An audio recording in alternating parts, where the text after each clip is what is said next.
The Interstellar Coalition Defense Academy occupied the entirety of Station Kepler-Nine, a rotating monument to military excellence that hung in the void like a particularly aggressive Christmas ornament.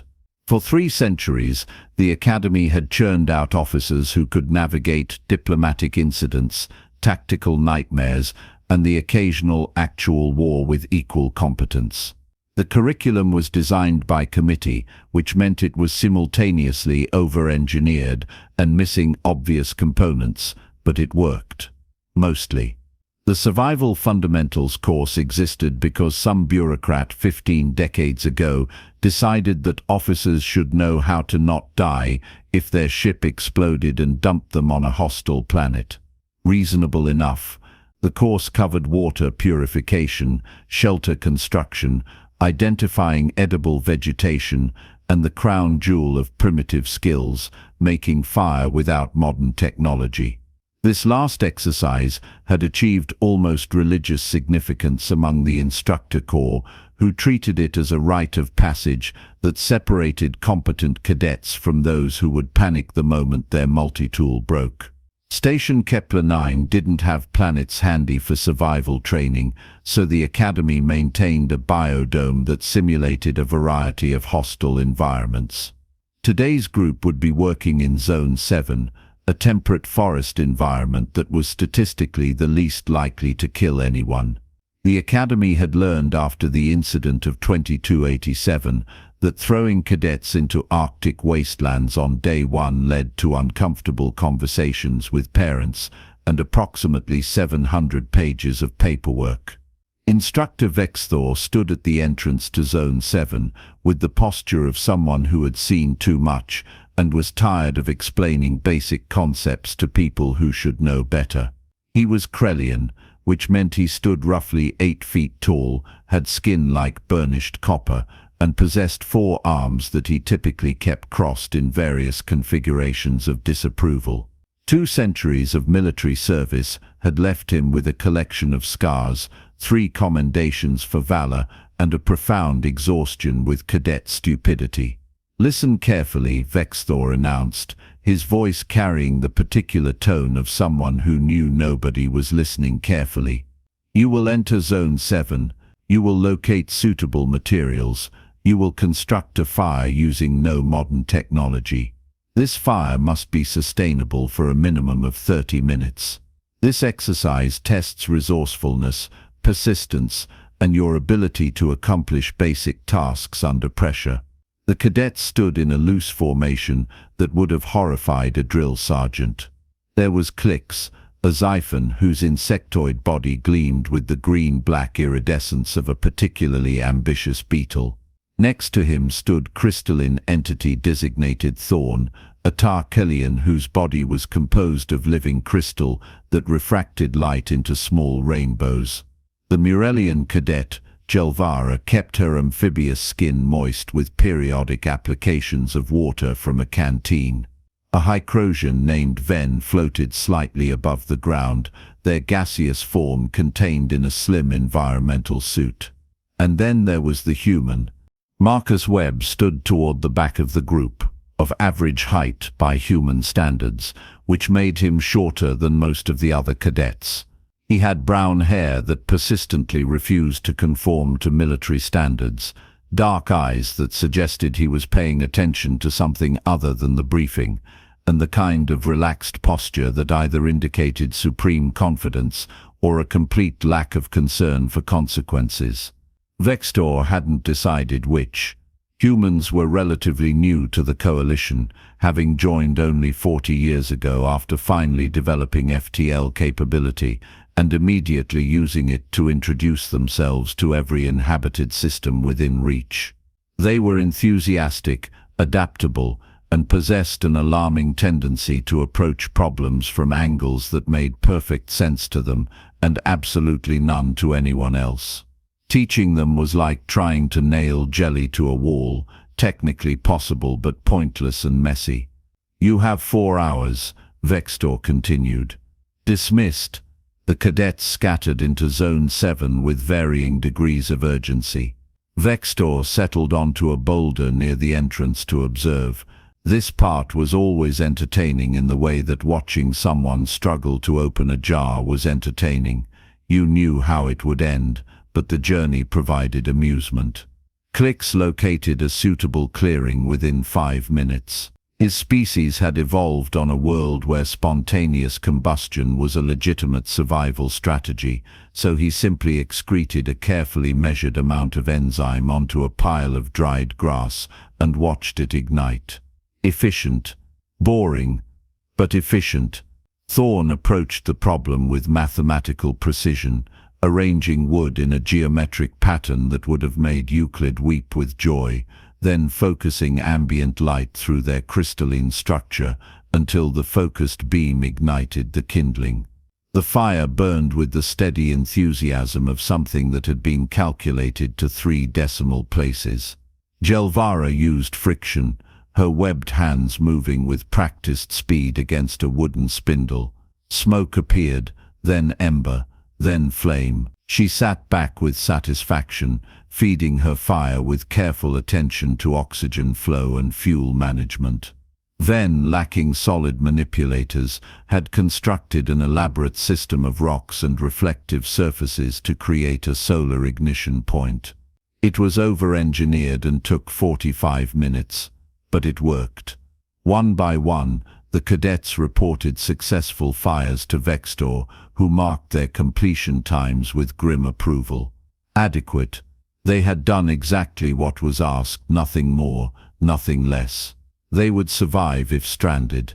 They would not thrive, but survival was the minimum threshold. After 90 minutes, Vextor realized he hadn't seen the human. Marcus Webb had not reported in. He hadn't asked for help. He hadn't appeared to quietly admit defeat, which happened more often than the Academy liked to acknowledge. He had simply vanished into Zone 7 and failed to re-emerge.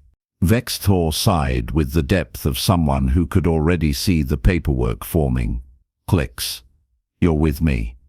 We're retrieving the human before he accidentally poisons himself or befriends something dangerous. They followed the subtle trail Marcus had left, disturbed undergrowth, broken twigs, and what appeared to be organized piles of gathered materials at regular intervals. Odd.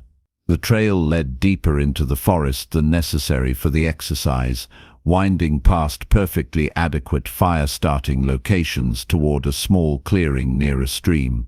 Then Vextor heard something that had no place in a survival exercise. Laughter, the clatter of improvised cookware, and the unmistakable sizzle of food being prepared. The clearing, when they reached it, looked less like a survival camp and more like someone had decided to establish a forward operating base for a gourmet expedition. Multiple fires burned in careful arrangement. Not one fire. Not 2 fires.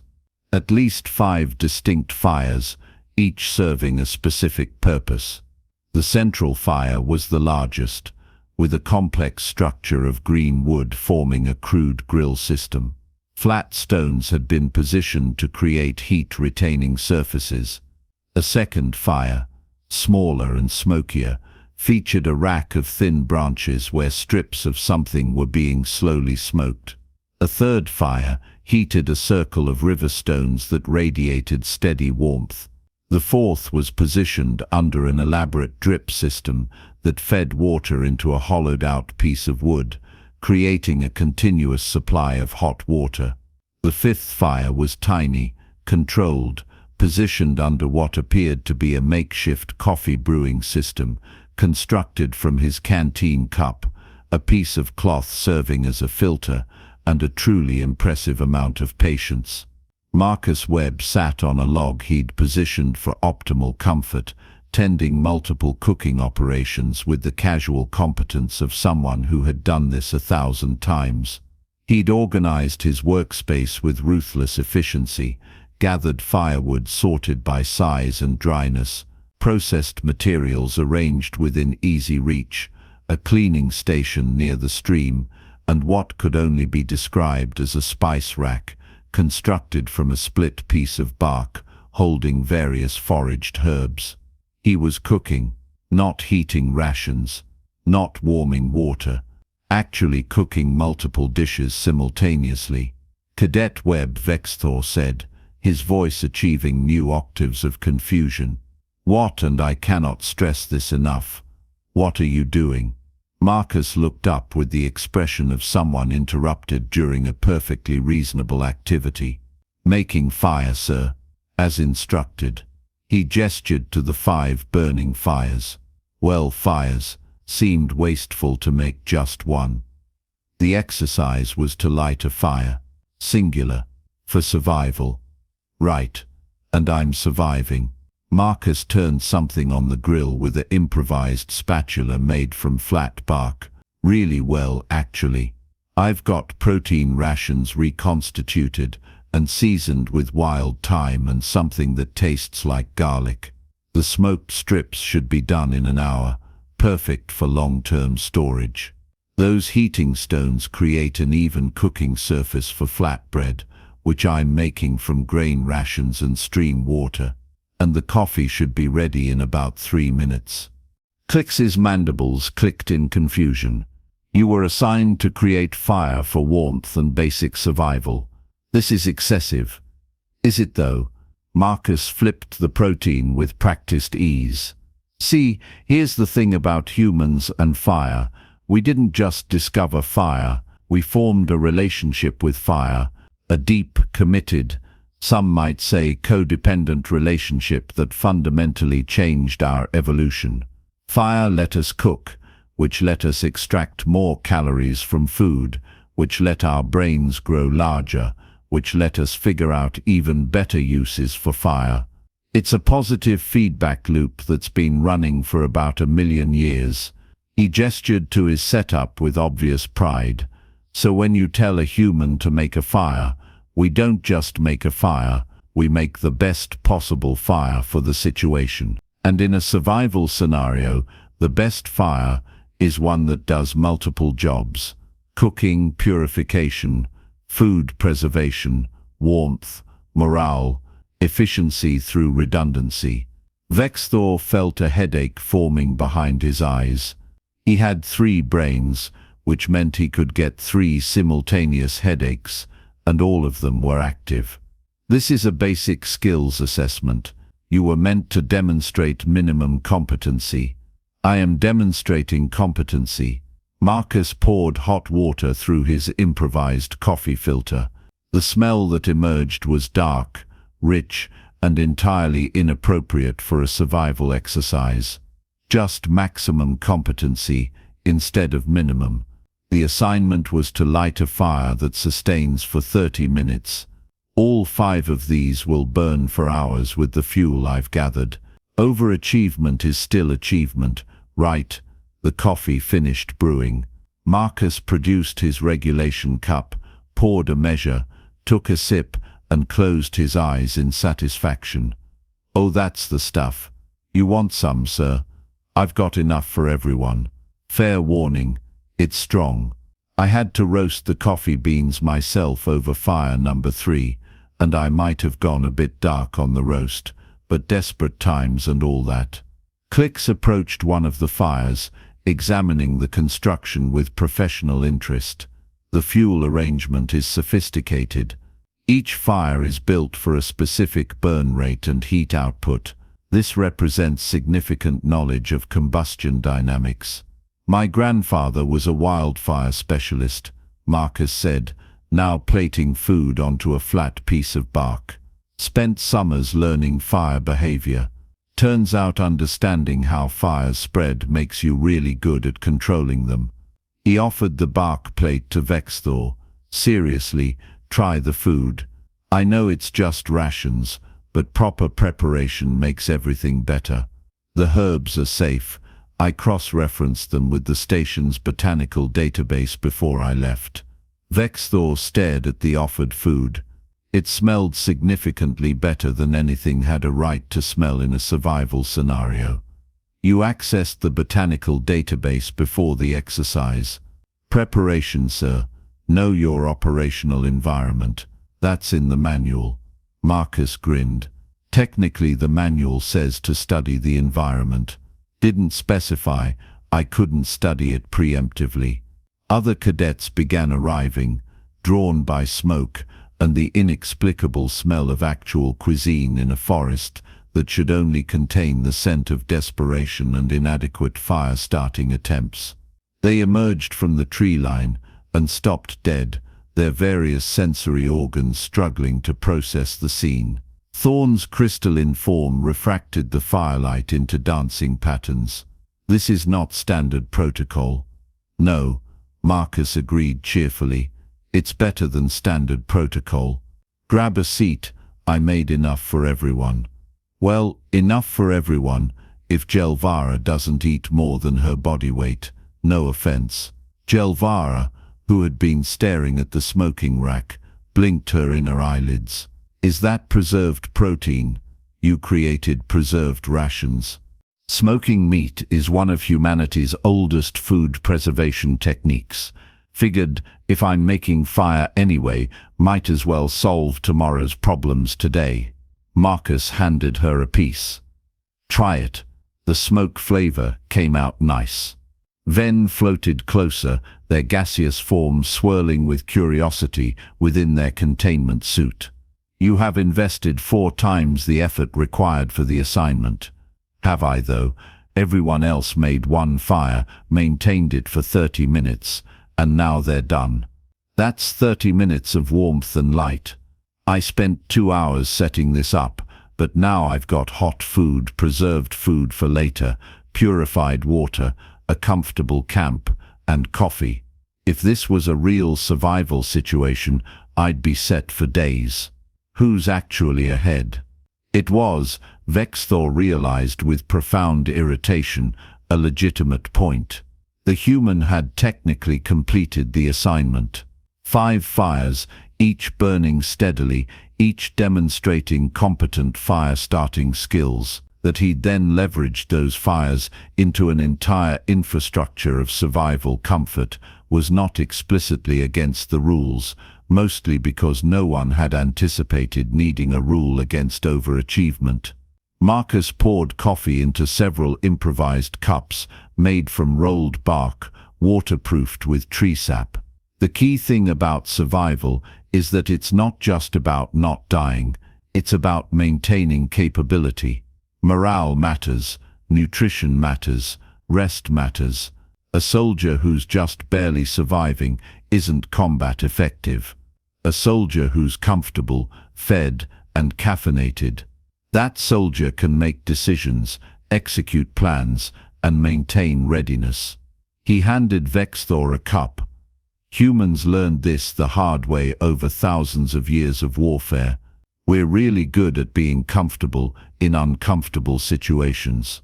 Vexthor accepted the coffee because refusing would require explaining why, and he wasn't sure he had a good reason beyond general principle. He took a cautious sip. It was excellent, which somehow made everything worse. This is a basic skills course, Cadet Webb. The purpose is to demonstrate fundamental competency, not to establish a restaurant. But I did demonstrate fundamental competency. Marcus countered, distributing food to the other cadets, who had gathered like moths to a particularly delicious flame. I made fire using friction, solar focusing, and percussion methods across these different fires. That's 3 different ignition techniques. I demonstrated knowledge of sustainable fuel gathering, fire safety, heat management, and practical application of open flame in field conditions. I just did it comprehensively instead of minimally. Clix, who had been examining the smoking rack, clicked thoughtfully. From a tactical perspective, this approach has merit. In extended operations, the ability to establish robust field infrastructure would significantly improve unit effectiveness. Thank you, Marcus said. See, Clix gets it. I did not say I approved, Clix clarified. I said it has merit. These are different things. Thorn had somehow ended up with a piece of flatbread and was examining it with their sensory clusters. The assignment specified lighting a fire, not constructing a culinary facility. The assignment specified lighting a fire for survival purposes. Marcus corrected. I survived really well. Show me where in the rubric it says I'm not allowed to survive comfortably. Vexthor could not show him where in the rubric it said that, because the rubric had been written by people who assumed competent meant adequate, not exceptional. The grading criteria were pass-fail. Did you make fire? Did it sustain? Did you do it without technology? Marcus had passed all criteria. That he'd then continued passing them with escalating enthusiasm was not technically a violation. The spirit of the exercise, Vexthor began, is to prepare officers for survival situations, Marcus interrupted, which was bold considering Vexthor had 4 arms and significant combat experience. In a real survival situation, would you want your officers doing the bare minimum to not die, or would you want them establishing the best possible operational capability given available resources? Because I know which officer I'd want to serve under if my ship exploded. It was manipulative, logically sound, and delivered while offering more coffee, which made it hard to argue against. The other cadets were eating, looking significantly more comfortable than cadets should look during a survival exercise. The fires burned steadily. The camp, if you could call it that, radiated competence and organization. Vexthor cycled through his 3 brains looking for a counter-argument and found only frustration. You were supposed to struggle. This exercise is designed to challenge cadets, to push them beyond their comfort zone, to teach them that survival is difficult and requires perseverance. Oh, I persevered, Marcus assured him. Do you know how hard it is to roast coffee beans evenly over an open fire without proper equipment? I burned the first batch completely. This is my second attempt. That's perseverance.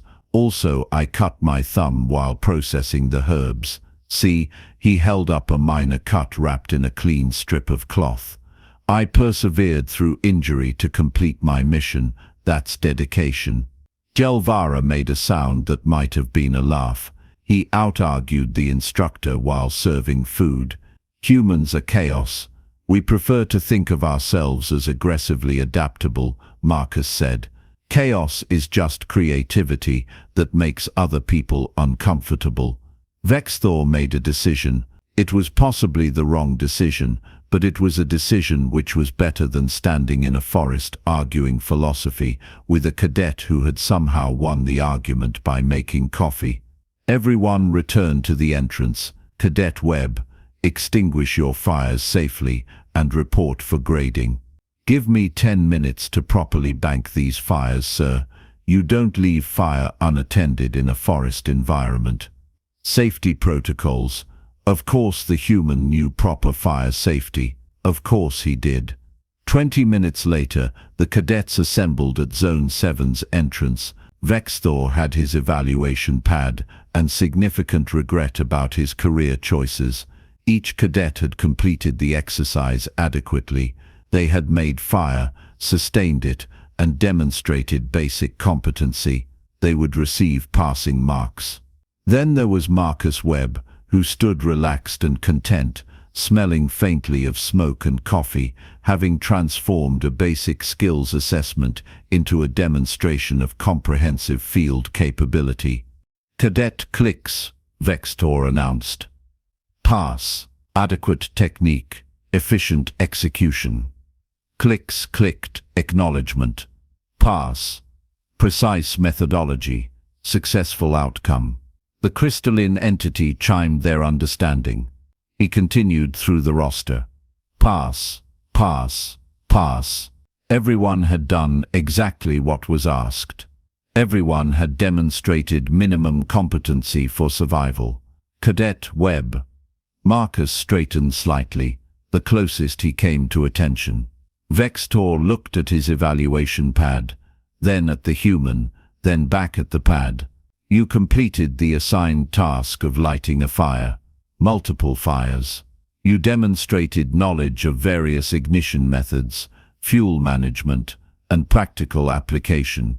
You utilized available resources effectively. Thank you, sir. You also completely missed the point of the exercise, which was to experience the difficulty of primitive survival and develop appreciation for modern technology. Respectfully, sir, I think I got exactly the point. Humans didn't develop modern technology because we enjoyed suffering. We developed it because we're really good at making our lives easier. That's what I demonstrated, the fundamental human approach to problems, which is to solve them so thoroughly they stop being problems. Vextor's rightmost arm rubbed his forehead. You're receiving a pass, cadet.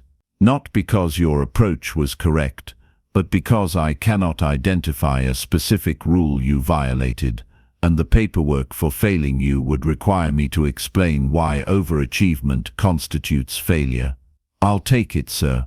However, Vextor continued, I am adding a note to your file that you have a tendency toward excessive elaboration of simple tasks. Future instructors are hereby warned. Marcus grinned. Could you note that I also share my excessive elaborations? I feel like that's a mitigating factor. Dismissed, all of you. The cadets dispersed, chattering among themselves about the exercise, the unexpected meal, and the humans' flagrant disregard for doing things the normal way. Vextor remained behind, updating his notes and contemplating the nature of competency. The human had not followed the expected path. He had not struggled appropriately. He had not learned the intended lesson about hardship and perseverance through scarcity. Instead, he had demonstrated something potentially more valuable, the ability to identify a problem, exceed the solution requirements, and improve conditions for everyone around him. In a real survival situation, Marcus Webb wouldn't just survive. He'd establish a base camp, organize supply chains, and probably set up a cafe. The other instructors would hear about this. By evening, the story would spread through the academy with the speed of particularly motivated gossip. Did you hear what the human did in survival fundamentals? He made a restaurant. Vextor couldn't fail him because technically he completed the assignment. Some instructors would find it hilarious. Others would immediately revise their exercise parameters to prevent similar creativity. A few would probably seek out Marcus Webb specifically to see what chaos he could bring to their courses. 3 weeks later, Vextor was having coffee in the instructor's lounge when Commander Shale approached. Shale was Vordelian, all scales and restrained aggression, head of the Academy's tactical division. I heard about your survival exercise, Shale said without preamble. Of course you did. Vextor gestured to the coffee. Want some? It's Terran blend. One of my cadets introduced me to proper brewing techniques. Shale's eyes narrowed. The human? The one who built the kitchen? The same. I'm assigning him to advanced field operations next term. I want to see what he does when the problems are actually complicated. Shale poured coffee, sniffed it, and looked impressed despite themselves. This is exceptional. Humans have strong opinions about coffee. Something about it being the foundation of civilization. Concerning, but potentially useful. Shale departed with their coffee, already planning elaborate scenarios designed to challenge human overachievement. Vextor returned to his grading. The next batch of cadets would arrive soon for their survival exercise. He'd updated the parameters slightly. Create fire using primitive methods. Fire must sustain for 30 minutes. Excessive elaboration will be noted in official records and mocked by peers. It wouldn't stop the humans. They were physically incapable of doing the minimum when they could do the maximum. But at least future instructors would be warned. The coffee was still hot, rich, and entirely inappropriate for a military academy. Vextor drank it anyway. Sometimes, he reflected, overachievement had its benefits, even if it did come with excessive amounts of paperwork and philosophical confusion about grading criteria. In Zone 7, the fires had been properly extinguished, leaving only scorch marks and the faint smell of smoke and herbs. The forest would return to normal. The cadets would continue their training. Marcus Webb would probably find new ways to overcomplicate simple assignments. And somewhere in the Academy's bureaucratic halls, the Survival Fundamentals course rubric was being revised to include the phrase "Cadets are reminded that survival exercises test minimum competency, not maximum comfort. Establishing permanent infrastructure is discouraged." It wouldn't help, but they had to try. The humans were here, and they brought coffee, creativity, and an alarming refusal to accept that adequate was good enough. The galaxy would adjust, eventually, probably, after significant amounts of coffee and considerable paperwork. Such was progress.